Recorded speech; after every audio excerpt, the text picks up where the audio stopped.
تنم فرسودہ جا پارا سے ہجراں یا رسول اللہ۔ السلام علیکم ورحمۃ اللہ وبرکاتہ۔ نحمدہ ونصلی ونسلم علی رسول الکریم، اما بعد۔ والدین سے حسن سلوک۔ صحیحین میں حضرت عبداللہ ابن مسعود رضی اللہ تعالیٰ عنہ سے مروی ہے، میں نے رسول اللہ صلی اللہ علیہ وسلم سے پوچھا، اللہ تعالیٰ کو کون سا عمل زیادہ محبوب ہے؟ فرمایا، نماز کو اس کے وقت پر ادا کرنا۔ میں نے کہا، اس کے بعد؟ آپ نے فرمایا، والدین سے حسن سلوک۔ میں نے پوچھا، پھر کون سا عمل محبوب ہے؟ آپ نے فرمایا، جہاد فی سبیل اللہ۔ مسلم کی روایت ہے، آپ نے فرمایا، بیٹا باپ کا حق ادا نہیں کر سکتا یہاں تک کہ وہ باپ کو غلام پائے اور اسے خرید کر آزاد کر دے، جب بھی وہ حق ابوت ادا نہیں کر سکتا۔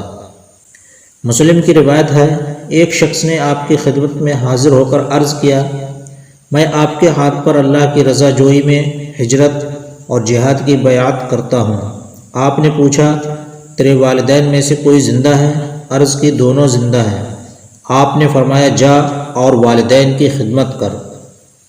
ابو یعلا اور طبرانی کی روایت ہے، ایک آدمی آپ کی خدمت میں آیا اور کہا، میں جہاد کی تمنا رکھتا ہوں مگر چند مجبوریوں کی بنا پر معذور ہوں۔ آپ نے فرمایا، تمہارے والدین میں سے کوئی زندہ ہے؟ عرض کی، میری ماں زندہ ہے۔ آپ نے فرمایا، اللہ سے توفیق مانگ کر ماں سے حسن سلوک کرتا رہ، تجھے حج، عمرہ اور جہاد فی سبیل اللہ کا ثواب مل جائے گا۔ طبرانی میں ہے، ایک آدمی نے جہاد کی تمنا ظاہر کی تو آپ نے پوچھا، تیری ماں زندہ ہے؟ اس نے کہا، میری ماں زندہ ہے۔ آپ نے فرمایا، ماں کے قدموں کو پکڑ، جنت پالے گا۔ ابن ماجہ کی روایت ہے، رسول اللہ صلی اللہ علیہ وسلم سے دریافت کیا گیا کہ اولاد پر والدین کے کیا حقوق ہیں؟ آپ نے فرمایا، وہ تیری جنت اور جہنم ہے۔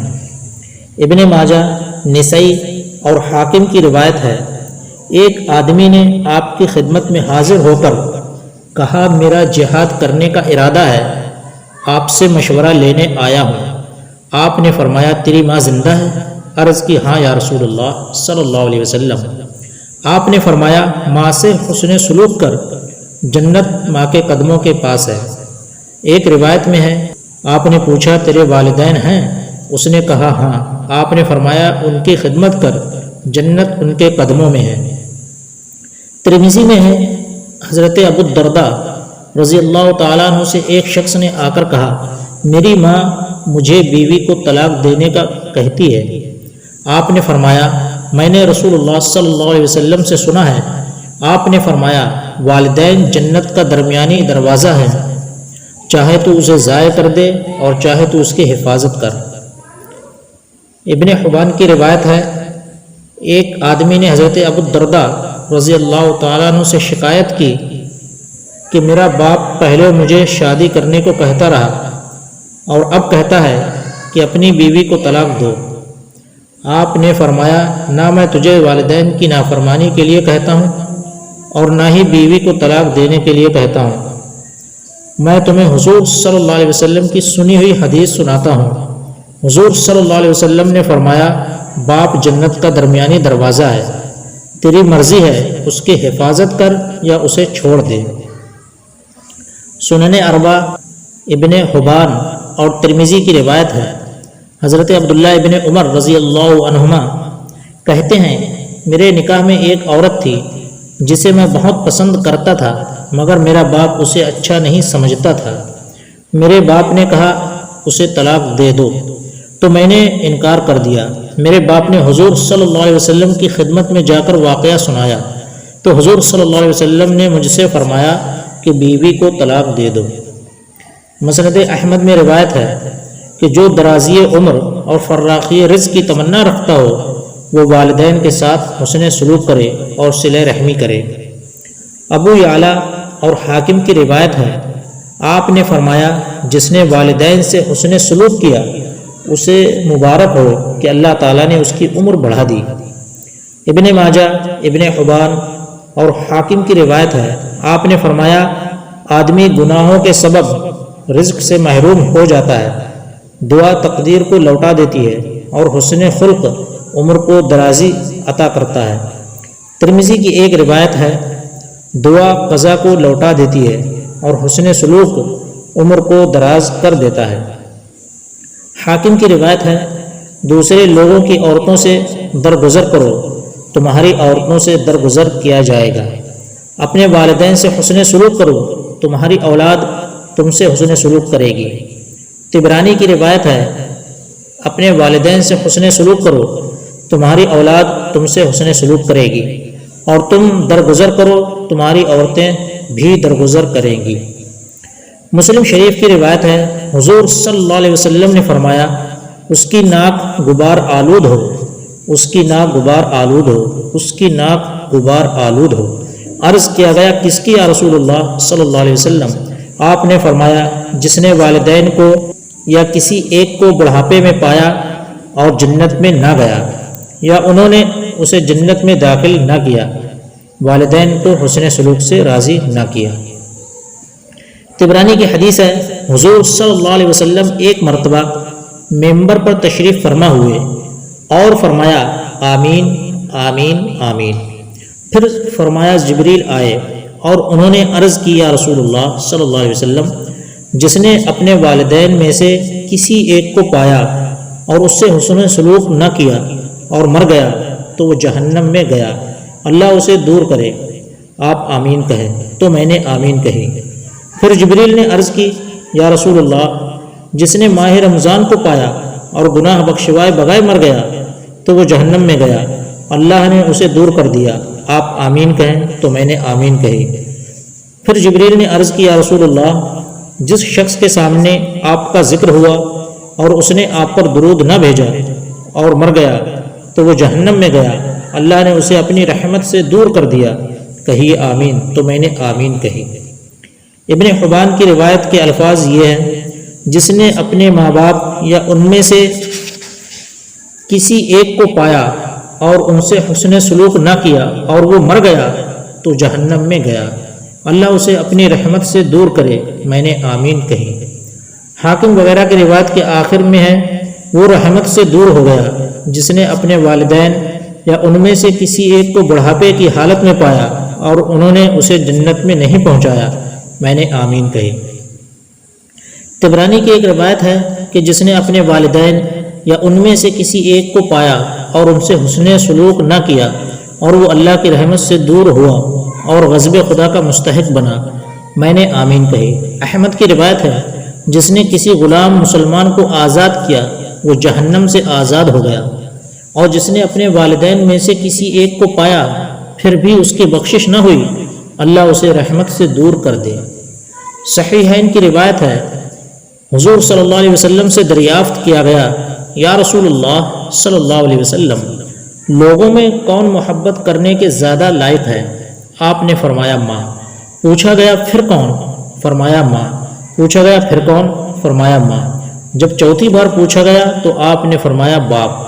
صحیحین میں حضرت اسما بنت ابی بکر رضی اللہ عنہما سے مروی ہے کہ حضور صلی اللہ علیہ وسلم کے عہد مبارک میں میری مشرکہ ماں میرے پاس آئی تو میں نے رسول اللہ صلی اللہ علیہ وسلم سے عرض کیا کہ میری بے دین ماں آئی ہے، میں اس سے کیا سلوک کروں؟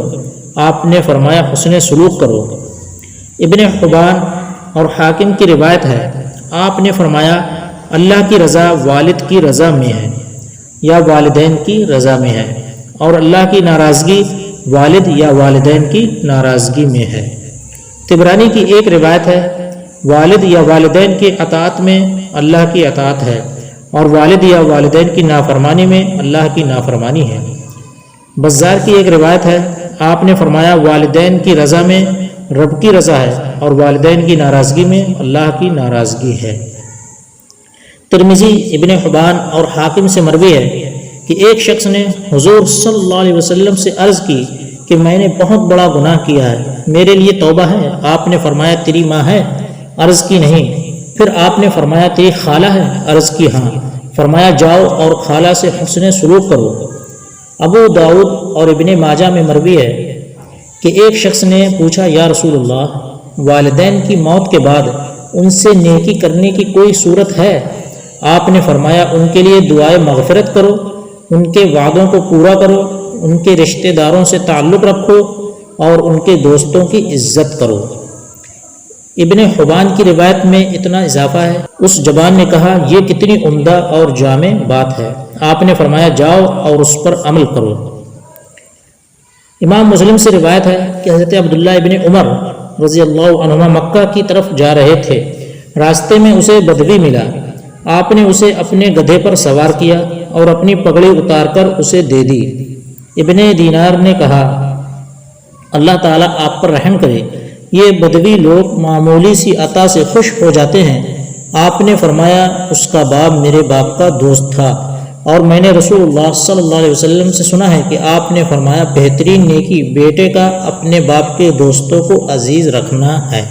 صحیح ابن حبان میں حضرت ابو بردہ رضی اللہ تعالیٰ عنہ سے مروی ہے میں مدینہ میں آیا تو عبداللہ ابن عمر رضی اللہ عنہما میرے یہاں تشریف لائے اور فرمایا جانتے ہو میں تمہارے پاس کیوں آیا ہوں؟ میں نے کہا نہیں۔ انہوں نے فرمایا میں نے رسول اللہ صلی اللہ علیہ وسلم کو فرماتے ہوئے سنا ہے کہ جو شخص قبر میں سوئے ہوئے باپ سے نیکی چاہتا ہو وہ اس کے دوستوں سے حسن سلوک کرے۔ میرے باپ عمر رضی اللہ عنہ اور تمہارے باپ میں بھائی چارہ تھا، میں اس لیے حاضر ہوا ہوں۔ صحیحین اور دوسری کتب احادیث میں مروی ہے کہ اگلے وقتوں میں 3 آدمی تلاش معاش کے لیے نکلے، سفر میں نکلے، راستے میں انہیں بارش نے آ لیا اور وہ بھاگ کر ایک غار میں چھپ گئے۔ اچانک ایک چٹان لڑک کر غار کے منہ پر آ رک گئی اور غار کا منہ بند ہو گیا۔ انہوں نے آپس میں یہ طے کیا کہ ہر ایک اپنے اچھے اعمال کو یاد کرے، دعا مانگے تاکہ یہ چٹان ہٹ جائے۔ ایک روایت کے الفاظ یہ ہیں انہوں نے ایک دوسرے سے کہا ذرا سوچو اور کوئی ایسا عمل یاد کرو جو تم نے اللہ کی رضا جوئی میں کیا ہو، اور اس عمل کو وعدہ بنا کر اس چٹان سے نجات کی دعا مانگو۔ ایک اور روایت کے الفاظ میں ہے چٹان گرنے کی وجہ سے غار کا نشان مٹ گیا، اللہ تعالیٰ کے سوا کوئی نہیں جانتا ہم کہاں ہیں، اللہ تعالیٰ سے اپنے بہترین عمل کو سامنے رکھتے ہوئے دعا کریں۔ تب ان میں سے ایک نے کہا الہ العالمین، میرے والدین بوڑھے تھے، میں ان سے پہلے شام کو کسی بچے کو دودھ نہیں پلایا کرتا تھا۔ ایک مرتبہ ایسا اتفاق ہوا میں کسی کام سے چلا گیا، جب میں واپس آیا تو وہ سو چکے تھے۔ میں نے دودھ دوہا اور ساری رات دودھ لے کر سرہانے کھڑا رہا، یہاں تک کہ صبح ہو گئی اور میرے بچے ساری رات بھوکے سوتے رہے۔ اے رب ذوالجلال، میں نے یہ سب کچھ تیری رضا جوئی کے لیے کیا تھا، اب تو یہ چٹان ہم سے ہٹا دے۔ اس دعا کے بعد چٹان اتنی ہٹ گئی کہ سورج کی روشنی اندر آنے لگی۔ ایک روایت کے الفاظ یہ ہیں میرے چھوٹے بچے تھے، میں جب بکریاں چرا کر واپس آتا تو دودھ دو کر پہلے والدین کو پلاتا پھر بچوں کو دیتا۔ ایک مرتبہ مجھے ضروری کام کے لیے جانا ہوا، واپسی اس وقت ہوئی جب میرے والدین سو چکے تھے۔ میں نے حسب معمول دودھ نکالا اور لے کر والدین کے سرہانے کھڑا ہو گیا اور بچے میرے قدموں میں پڑے دودھ طلب کرتے رہے، مگر میں نے والدین کو دودھ پلائے بغیر انہیں دودھ دینا مناسب نہ سمجھا، یہاں تک کہ صبح ہو گئی۔ اے اللہ، اگر میرا یہ عمل تیری رضا جوئی میں تھا تو اس چٹان کو ہٹا دے کہ ہم آسمان کو دیکھ سکیں۔ چٹان اتنی ہٹ گئی کہ انہیں آسمان نظر آنے لگا۔ دوسرے نے چچا زاد بہن سے زنا سے باز رہنے کا ذکر کیا، اور تیسرے نے مزدور کی اجرت کی امانت داری کا ذکر کیا، یہاں تک کہ چٹان مکمل طور پر ہٹ گئی اور وہ باہر نکل گئے۔ السلام علیکم دوستو، اگر آپ لوگوں کو ہماری یہ صحیح نہ تمام پسند آئے تو ہمارے چینل کو سبسکرائب، لائک اور شیئر ضرور کریں۔